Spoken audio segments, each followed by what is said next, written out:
حضرت علی نے فرمایا سب معاملے تقدیر کے آگے سر نگو ہوں یہاں تک کہ تدبیر کے نتیجے میں موت ہو جاتی ہے۔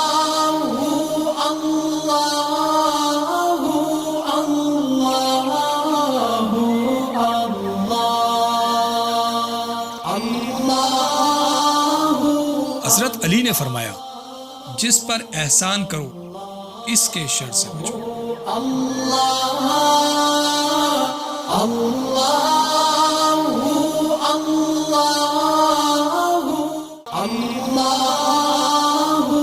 حضرت علی نے فرمایا صبر کی دو صورتیں ہیں، جو ناپسند ہو اسے برداشت کرنا اور جو پسند ہو اس کا انتظار کرنا۔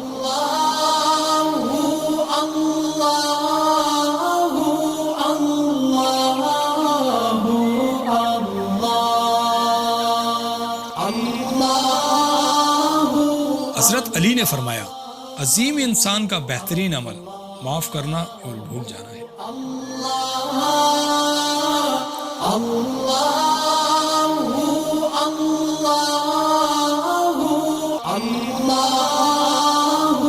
حضرت علی نے فرمایا زندگی کے 3 اصول بنا لو، اس سے ضرور معافی مانگو جسے تم چاہتے ہو، اسے کبھی مت چھوڑو جو تم کو چاہتا ہے، اس سے کبھی کچھ نہ چھپاؤ جو تم پر اعتبار کرتا ہے۔